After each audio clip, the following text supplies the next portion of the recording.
Alabado sea el nombre de nuestro Padre Celestial, Padre de nuestro Señor Jesucristo, y el Dios que nos ha escogido y nos ha bendecido tanto. Por eso que este programa lo estamos disfrutando. Estamos hablando de cosas que sé que serán de una gran bendición para ustedes. Y por esa razón, creo que hoy vamos a abordar nuestro siguiente tema, y es un sacerdocio personal para cada uno de nosotros. Vamos a explicar esto porque creo que todos debemos saber bien esta situación. Y permítanme leerles un texto bíblico en la primera epístola de Pedro, capítulo 2. Voy a leer dos versículos nada más, el 5 y el 9. El 5 dice: también ustedes son como piedras vivas con las cuales se está edificando una casa espiritual. De este modo llegan a ser un sacerdocio santo para ofrecer sacrificios espirituales que Dios acepta por medio de Jesucristo. Tremendo versículo. El versículo número 9 es más conocido. Pero ustedes son linaje escogido, real sacerdocio, nación santa, pueblo que pertenece a Dios, para que proclamen las obras maravillosas de aquel que les llamó de las tinieblas a su luz admirable. Tremendo pasaje bíblico. Pero hay algo que nosotros debemos ver. Aquí lo que dice es que los cristianos somos piedras vivas. ¿Por qué habla el apóstol Pedro de piedras? Bueno, porque se va a construir un edificio. Este edificio es la iglesia, pero la iglesia es la suma de cada uno de los creyentes.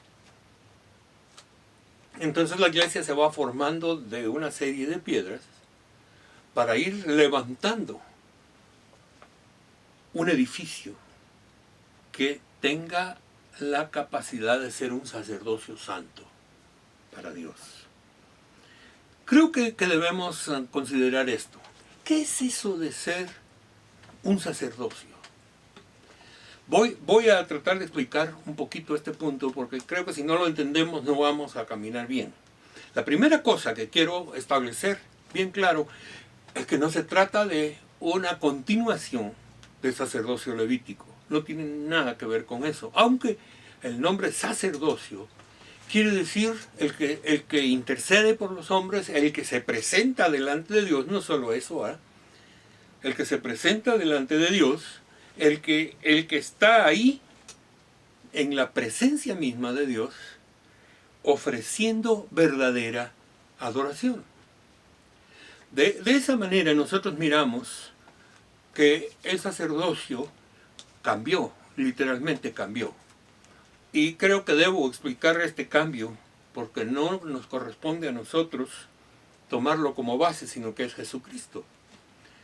Jesucristo es anunciado en el Antiguo Testamento como Melquisedec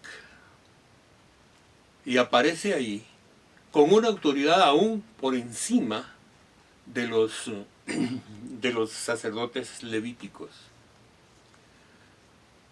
Cuando venimos al Nuevo Testamento,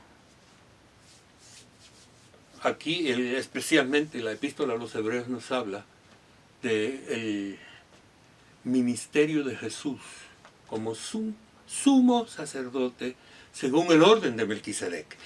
En el Salmo 110 también se nos recuerda a nosotros cuando Dios le dice al Señor Jesús: tú eres sacerdote según el orden de Melquisedec. Entonces, ¿cuál es la diferencia? Bueno, nosotros no matamos corderos, nosotros no estamos matando a nadie, nosotros no estamos haciendo ese tipo de culto en donde estamos participando de sacrificios de ese tipo. Nuestro sacrificio, y esto es importante aquí porque utiliza la palabra, para ofrecer sacrificios espirituales que agraden a Dios o que sean aceptables a Dios.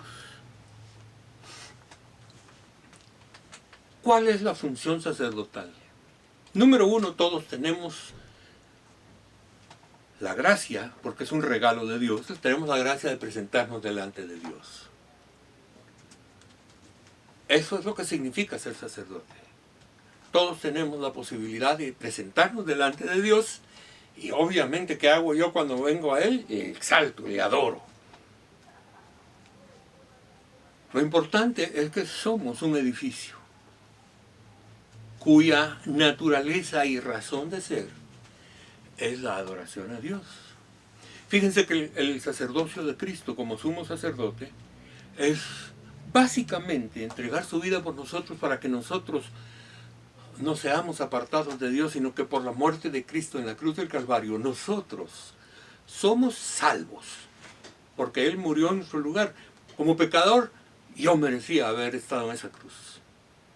Pero Dios tuvo tanta misericordia que puso a su Hijo en ese lugar para que nosotros no pasáramos por esa muerte y tuviéramos herencia delante de Dios.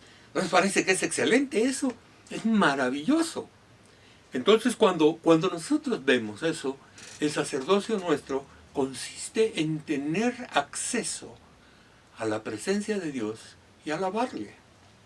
Obviamente implica otras cosas, ¿verdad? Implica intercesión, implica hacer la obra de Dios, implica ser instrumentos de Dios para el mundo.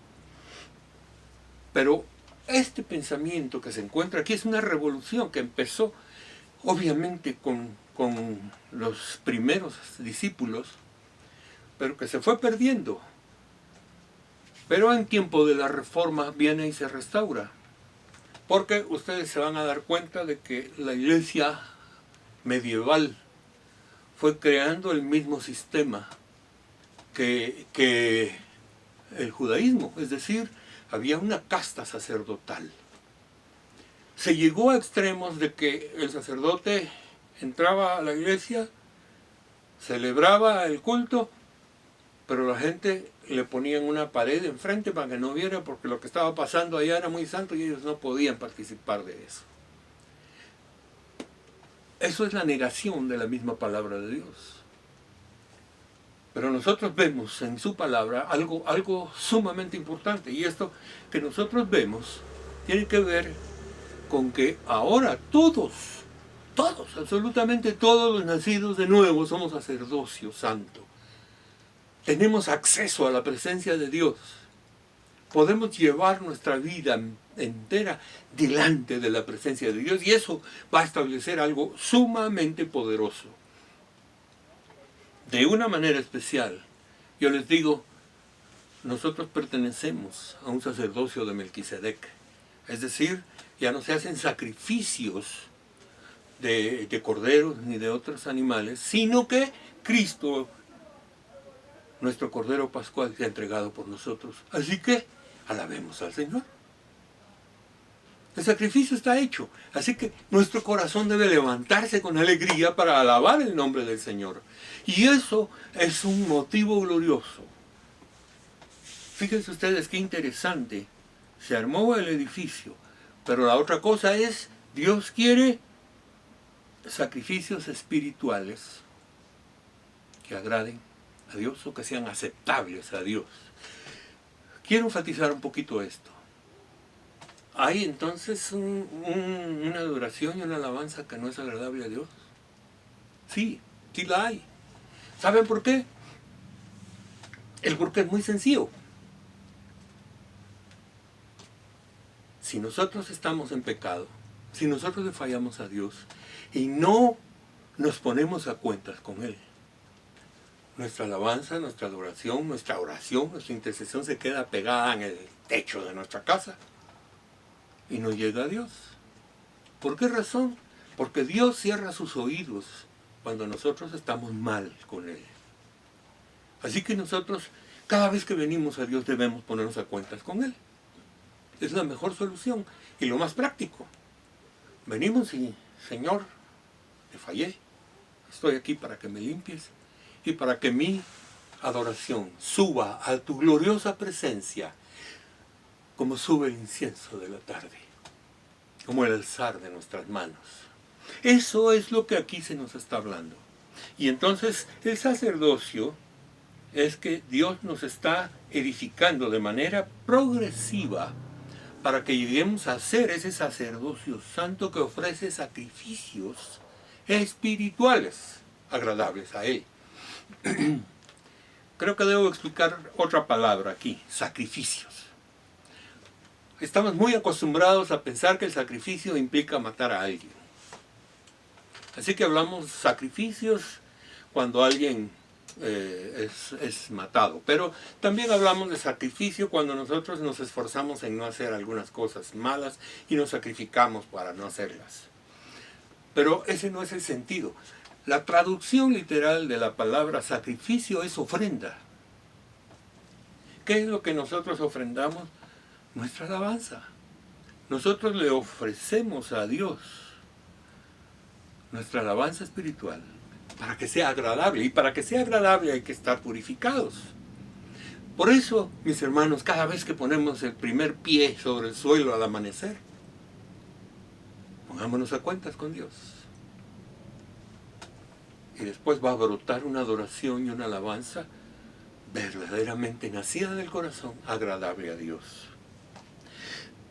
Otra cosa más.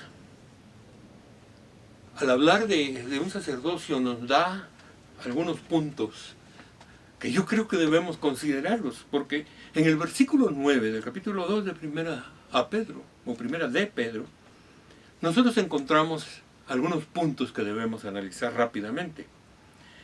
Ustedes son un linaje escogido, un real sacerdocio, una nación santa, un pueblo que pertenece a Dios, para que proclamen las obras maravillosas de aquel que los llamó de las tinieblas a su luz admirable. Óigame, yo me siento súper agradecido con Dios, porque aquellas cosas que yo no puedo pensar en lo natural, en mi propia persona, Dios me la dice. Mira, tú eres un linaje especial. Eres muy especial. Todos somos especiales y fuimos creados por Dios como hijos, y los hijos para Dios son especiales. Somos un linaje especial escogido, pero también somos reyes y somos sacerdotes. Ya aquí ustedes dirán, yo no me siento rey. No es cosa que se sientas, es cosa que Dios te dio. Dios te hace Señor de tu vida. Señor, ¿para qué? Para que no te dominen los demás, sino que tú vayas a la presencia de Dios y lo glorifiques por tu propia iniciativa y no te dejes engañar por tanta palabrería loca que se está moviendo en este mundo. Lo más interesante, le pertenecemos a Dios. Hay un sentido de pertenencia que debe existir en nuestro corazón. No es simplemente el hecho de que soy cristiano, pertenezco a una iglesia. Miren, lo más importante no es en pertenecer a una iglesia, es pertenecerle a Dios. Eso es lo más importante. Estamos delante de Él y somos sus hijos. Estamos reconociendo a Dios no solo como nuestro Señor, sino como nuestro dueño.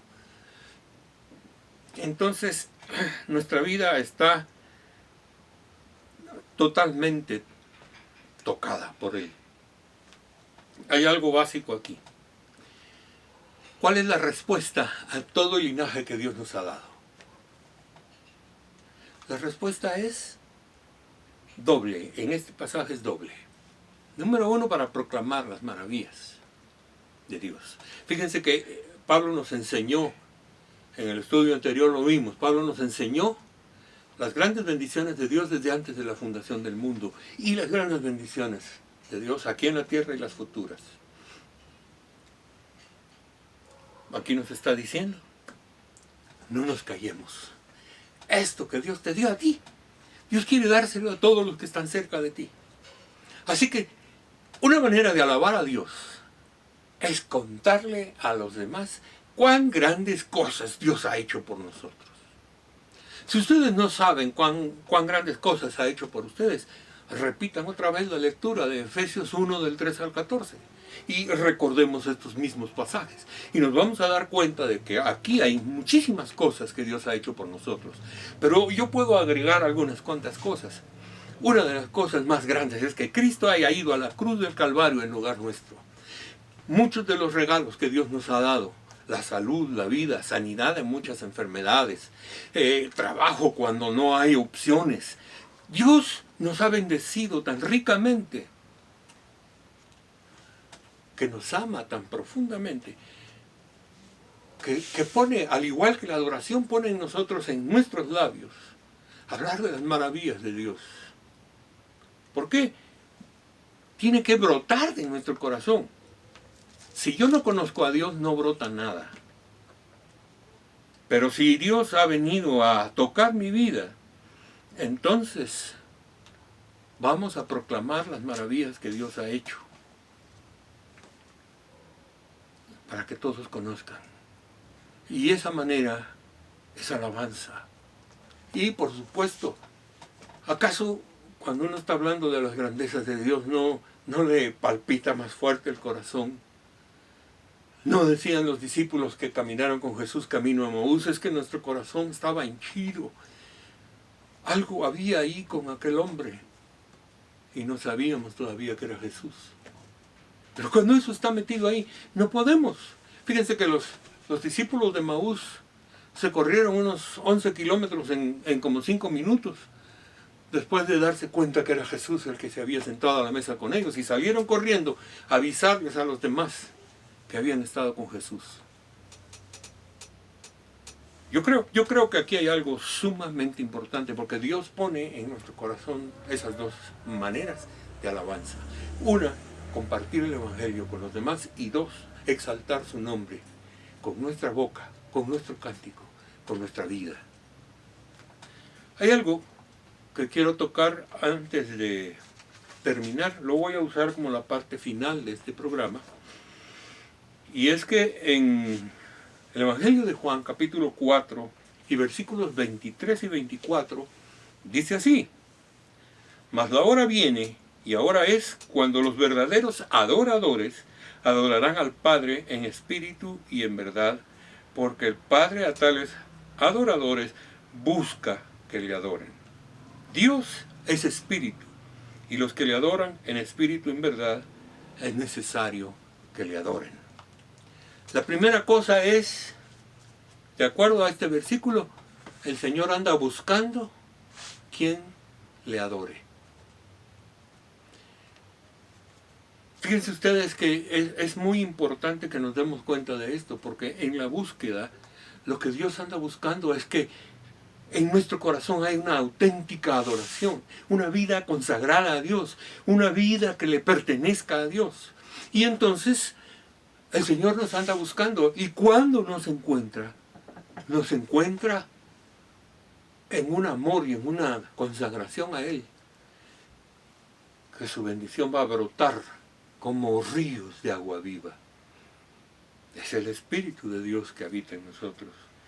Porque la verdadera adoración, Dios quiere que empiece a brotar. No es un asunto de que si hay música, que si hay un grupo de alabanza, que si sabemos tocar un instrumento, entonces va a brotar de nosotros. Déjenme decirles, no es cierto. En este mundo suceden dos formas para estar compenetrados en las cosas. Fíjense que en este mundo, si la gente quiere estar alegre, entonces toca música alegre. Y sacan su gozo y sacan su alegría a través de esa música. Pero con los cristianos no sucede así. ¿Por qué? Nosotros no necesitamos influencia externa para estar agradecidos con Dios y para amarle con todo nuestro corazón. Yo doy gracias a Dios por esta oportunidad que tenemos. Doy gracias a Dios, saben ustedes, porque Jesucristo te anda buscando a ti, me anda buscando a mí, anda buscando a cada uno de sus hijos, para ver quiénes son adoradores en espíritu y en verdad. Fíjense ustedes que uno puede cantarle a Dios con el alma, pero el medio principal para el contacto con Dios es espiritual, es a través de nuestro espíritu. Nuestro espíritu se une al Espíritu de Dios para darle honra a aquel que nos ha dado la vida y la salvación y la eternidad. Así que el Señor anda buscando adoradores. Este pasaje se encuentra en medio de un contexto revolucionario. ¿Saben? Están discutiendo si la verdadera adoración viene en el templo de Jerusalén o en el monte de Samaria. ¿Dónde está la verdadera adoración? Y Jesús le cambió el plan. Y él dice, ni en Samaria, ni en Jerusalén, ni en un otro lado, sino que Dios anda buscando adoradores en espíritu y verdad. Es decir, ustedes son el templo, ustedes son los que tienen que adorar. Ustedes son, cada uno por nombre, llamados a adorar a Dios y a servirlo con todo su corazón. Eso es lo que el Señor anda buscando.